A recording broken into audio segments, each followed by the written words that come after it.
glasses, though, it's so big. Well, I've since put on mine, you know. I thought I was strong enough to never put them on. Where did you qualify as a lawyer? I qualified in Pretoria. I obtained my BA and my LLB there. Well, is that the University of Pretoria? Yes, that's right. When was that? When did you obtain your LLB degree? 1975. And what then did you do? I was a junior lecturer, and afterwards I became a prosecutor for a year. I couldn't find articles in Pretoria, so I became a prosecutor. And then I resigned and went for articles in Welkom. In Welkom? Yes. Yes. And for how many years were you practicing as an attorney? I practiced from 1979 till 1990. And then what happened? Then I went to the bar in Bloemfontein. Now, while you were at the bar as a woman, did you enjoy as much support in terms of briefs as your male counterparts? No.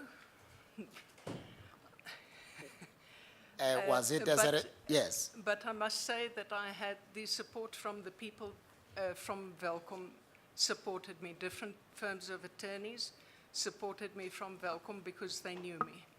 Yes. And when did you act as a judge for the first time? In 1997, in the Free State. Was it in a welcoming environment? I would imagine there were many men there. Was it a welcoming environment? Yes. Not that men are necessarily bad, but was it a welcoming environment? Yes, anyway? it was. People were supportive. Yes, I felt supported. So all in all, for how long did you act as a judge before your permanent appointment? 13 months. I assume it was a rewarding experience? It was. I acted for a term in Bloemfontein, and then I didn't act for a year, and then I acted in Grahamstown, and from Grahamstown I was appointed in Umtata. In Umtata. And how has serving as a judge at Umtata prepared you, before we come to your acting stint, for recognition as an acting judge even of the Supreme Court of Appeal? Umtata made me sensitive to cultural differences that we all have. That also happened in Welkom, I must say, because in Welkom I came into contact with people from a lot of different backgrounds and different areas of the country. But Umtata was an enriching experience for me. Yes. And you never moved out of Umtata, you just stayed there? No. Never sought a transfer? I was transferred to Port Elizabeth in 2010. Yes. Why was that? My partner had serious health problems. All right. And she couldn't get treatment in Umtata. Yes. And for how long have you acted in the Supreme Court of Appeal? 7 terms. 7 terms. Yes. Tell us about the experience of acting in the Supreme Court of Appeal. Well, in whichever way you choose to present it. Well, my first acting experience in 2013 was, it was hellish. Wow, that's a strong word. Why do you characterize it as hellish? It was, the atmosphere there was not welcoming at all. Well, what is it about the atmosphere that was not welcome? What, in simple and practical terms, without naming anybody, what is it that was being done that led you to that conclusion? The senior judges made you feel particularly incompetent and unwelcome. How? Did they say go away? You see, I believe in simplicity because maybe law teaches one to be more logical and to seek to understand, to pursue clarity. What is it that they did or said? being dismissive, How? Like how? writing a judgment and not engaging with you about the judgment at all, but writing another judgment. Without telling you what their concerns were with your Yes. judgment so that you can consider accommodating them? Yes. Was it raised with the leadership or some senior judges? It was, they knew about it. They knew about it. Yes, and apart from that, what else? Well, to me, it was an atmosphere that permeated through the court. I had people there that I could relate to and that I did relate to, but it was an extremely solitary time at the court. Did you come to know what the reasons behind that treatment were? Or were Yes. you left to guess? I think it was an old boys club attitude. That was my feeling. I might be wrong, but that is the feeling that I had. And that irrespective of what I did or who I am, it wouldn't have made any difference. And when next did you come to act there? In 2014, Was the situation any different? yes, What had changed? some of the people have left. Were there remnants of the undesirable attitude that you still experienced? There were more people that I could relate to. So it became less important. But did it still manifest itself? Yes, Was that the last time you acted? no, I acted from 2014, July till 2015, I think till 2015, and I acted for 6 months again in 2016. 2016 now, and was there a radical change? Radical. But were there still elements that that would cause some or you a discomfort, or had they completely been cleared out by the system? It was much easier to ignore. So they were still there. Yes. What needs to be done to make the Supreme Court of Appeal, or any court for that matter, not an institution where people pretend to be fair and capable of administering justice, but an institution where justice and fairness obviously reigns based on a colleague-to-colleague relationship? I think we must have serious sensitivity training in all the courts. I know a few years ago there were problems in the Free State, and we had, I think, training was given to all the courts, and it assisted everybody. Because, see, I think the atmosphere where I come from in the Eastern Cape, that is really collegial and we get along and there are no problems. To go from that atmosphere to a different atmosphere is very difficult. And it was difficult, but I must say the change has been remarkable. Is the problem personality defects or something else? Personality Or, defects. or egos? What is it really? Well, with lawyers, it's always egos. Well, as I'm not. well. Well, I'm not. You are a lawyer. I'm not aware that you have any Or with egotistical approach to things. So is it about lawyers really, or certain human beings? I think egos come into it. Yes, yes. How did you prepare yourself for this position that you are now applying for? Just boast a little bit. You don't have to be overly elaborate, but just boast a bit. Well, if I can give a bit of background, I always wanted to be a lawyer. To be? A lawyer. I was about 12 when my father asked me, he wants to test me to see whether I really want to be a lawyer or not. And he said, do I want to work with people that are where I'm above and the people are below me, or do I want to be in a position where I work with everybody on the same level? And I said that I want to be above and people below me. And then my father told me that I can never be a lawyer, I must be a teacher. And he said, because with the law, we are all equal, and everybody's equal with the law.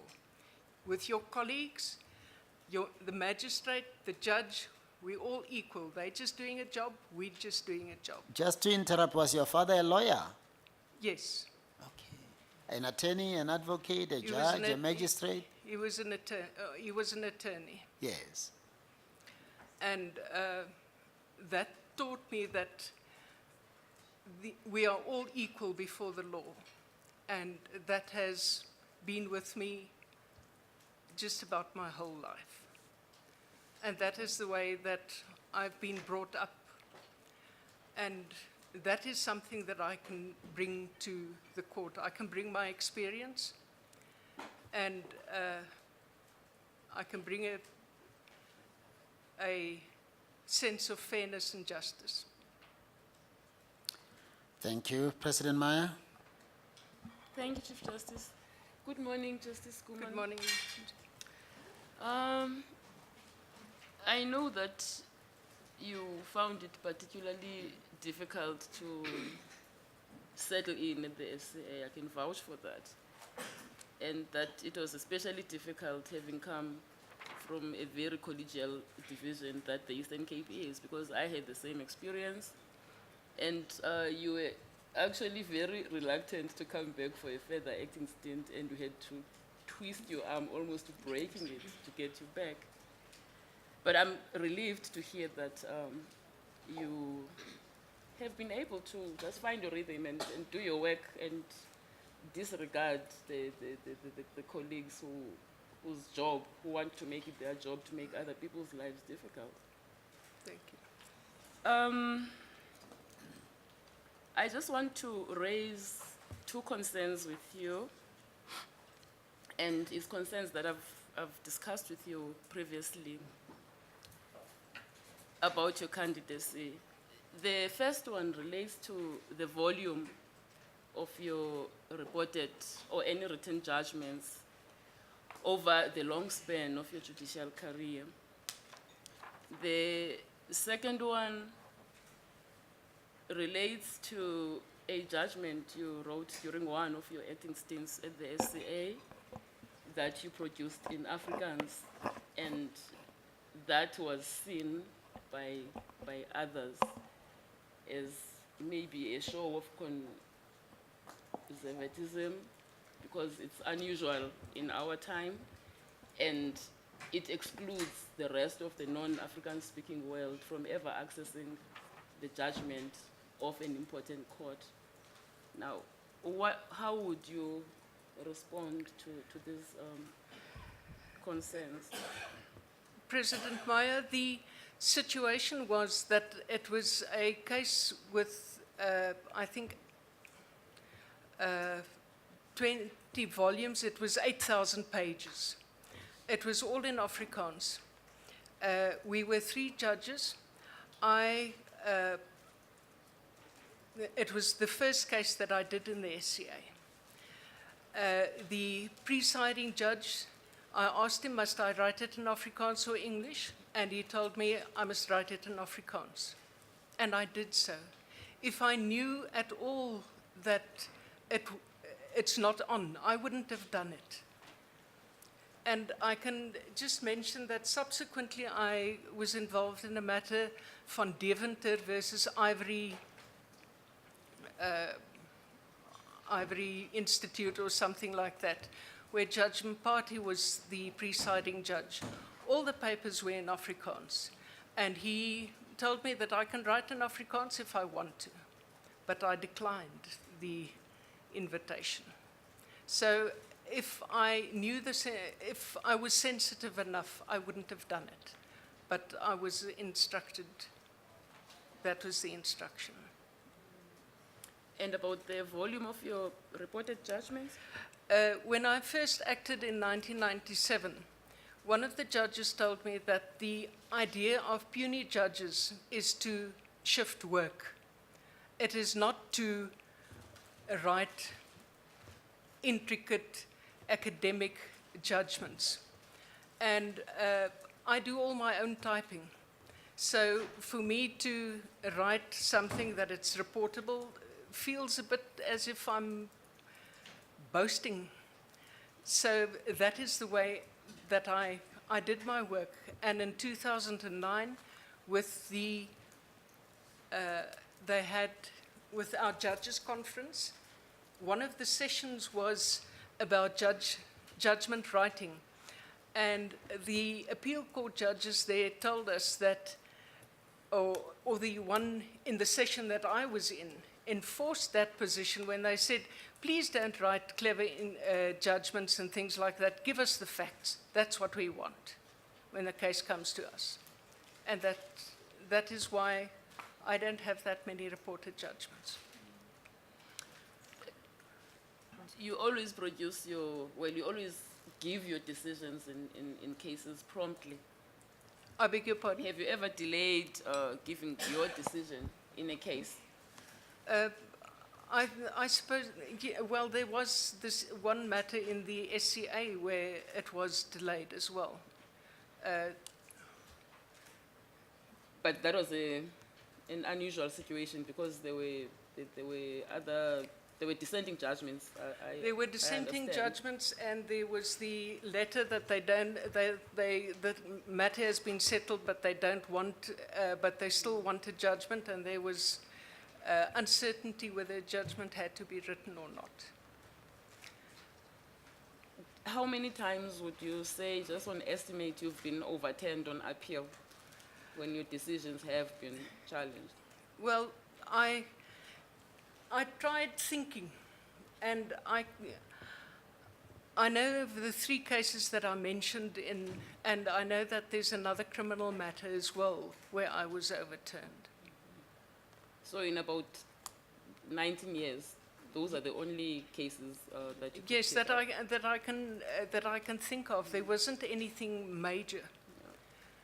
All right. Thank you, Chief Justice. Thank you, President. Commissioner Msomi. Thanks, CJ. Good day, Judge. Good night. There are obviously bodies who comment when people apply for or avail themselves for such positions. And there's an organization that has commented on your application. It's called the National Bar Council of South Africa. They seem to be based in Durban. They've made their voices known as to who they would prefer. I saw the comments. Yeah, in respect of you, they say, basically, our view is that an opportunity to serve as a judge in this court should be given to young black women. At this stage, we do not support her appointment, meaning you. Yes. What is your comment and how do you respond to that comment? Well, I can appreciate that young black women should be supported, and but it depends on the JSC who they would appoint. But I also found, if I may say so, I also found it strange that they support young black women, but they also supported Judge Govan, who's not young, who's not black, and who's not a woman. But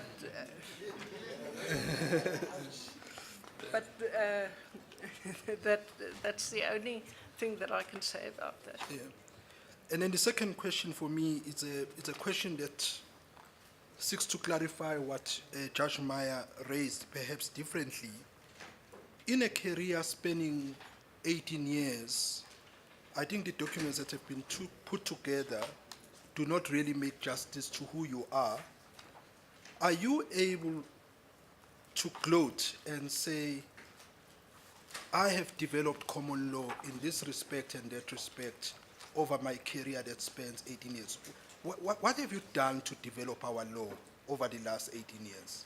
Thank you. I have applied the law as best to my ability. There is the matter of that I heard in Port Elizabeth, where it wasn't really decided before that a woman who was living with somebody else and who was being supported by somebody else would be entitled to maintenance from her husband in spite of the fact that she was being maintained by somebody else. And that was a development of the common law. Thank you. Commissioner Masuku? Thank you, Chief Justice. I've just concerned about the answer you gave to President Meyer regarding the judgment that was written in Afrikaans. You say that you were instructed by that judge to write the judgment in Afrikaans. Yes. What's your understanding of independence? No, my understanding of independence is that I need not necessarily, that I need not follow any instructions, that I should have done it on my own. And that was an error of judgment. But I would like you to appreciate that it was my first case in the SCA in a daunting atmosphere. And I was given the instruction, write it in Afrikaans, and I did so. Because although it's about language, it didn't, my independence wasn't affected by the outcome of the case. Thank you. Thank you. Thank you. Oh, Commissioner Malema?